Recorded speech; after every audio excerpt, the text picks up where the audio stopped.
Now, the Scottish Football Association is to ban transgender women from playing in women's competitive football. In a moment, we'll speak to Mary Galbraith about that. She's one of the people who's run the women's game in Scotland. But first, Rob Harris is here to give us a little bit of context of this decision. So, I guess, Rob, we all know the recent context of the Supreme Court decision. Give us some of the history. Well, sports have been grappling with this for several years about gender eligibility. We've seen the likes of Athletic introduce blanket bans on transgender women competing in women's competitions. But football has been a bit more cautious. So FIFA have been conducting a review for over 3 years now without conclusion. In the meantime, in England, the FA has updated its own rules now to have a case-by-case analysis in terms of whether or not to exclude transgender women from women's matches, and they still have guidelines in terms of testosterone levels being the determining factor. That is being reviewed, that policy, in light of the Supreme Court ruling. But the Scottish Football Association, Sky News understands, has now come to this belief that from next season, any player over the age of 13 in the women's game has to have been female at birth. It follows the Supreme Court ruling that a female is defined by biological sex. And it has been something they've had to weigh up in terms of the safety and fairness of sport against inclusivity. And as we've seen in other sports bodies dealing with, particularly even at leisure centres as well, it's about access to facilities as well. But certainly for some campaigners, this now puts some pressure on the FA whether or not to allow trans women to still play in the women's game.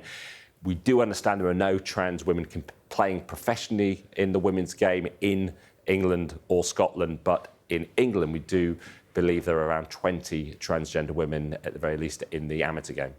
And the English FA, you alluded to, recently updated it, but not since the Supreme Court decision. No, it was at the start of April that the FA did update their policy to be able to intervene on a case-by-case basis to be able to exclude trans women from women's matches, still with this testosterone level policy. But I understand that they are reviewing their policy again now.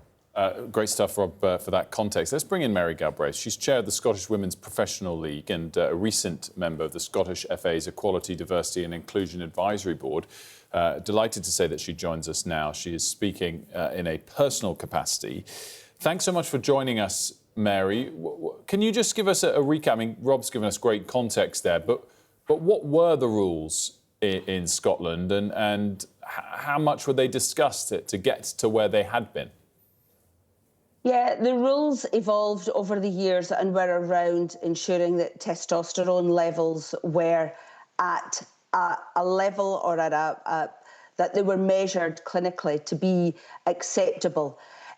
Those levels, incidentally, were actually above the typical level for women. However, that was the process. And while there are no women now who are registered, there have been no trans women who are registered under the old policy. There have been in the past.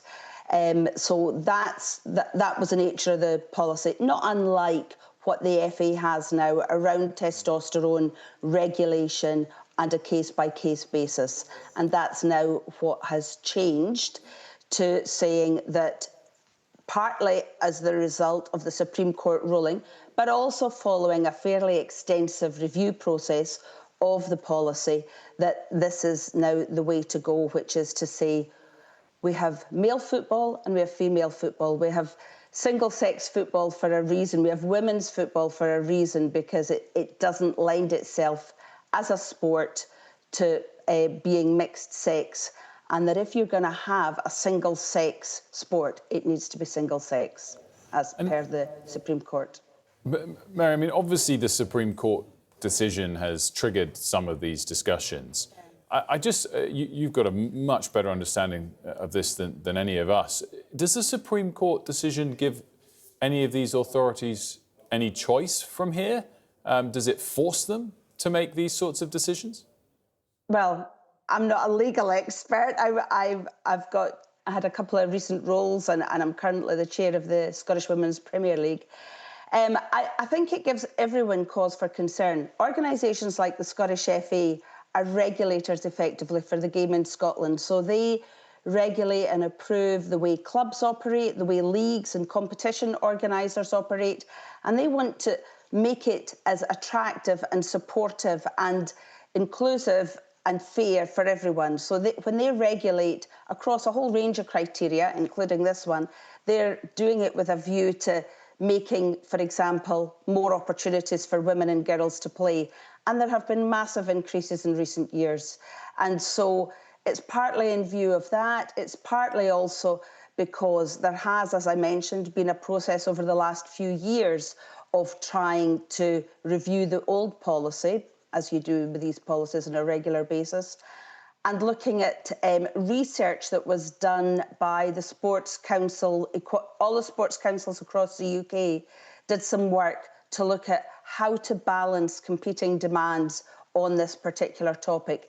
So this hasn't just come out the blue, albeit the Supreme Court ruling has in some ways triggered a more urgent look at it, but it's been built over years of thinking through what's the best way to make football, competitive football, fair and inclusive for all. In particular, my interest as being the chair of the Women's Professional League is to look at the impacts on women and girls. Some transgender activists have called this an ugly decision. Are you concerned about discriminating against trans women and excluding them? And how do you ensure that they don't feel left out of football completely?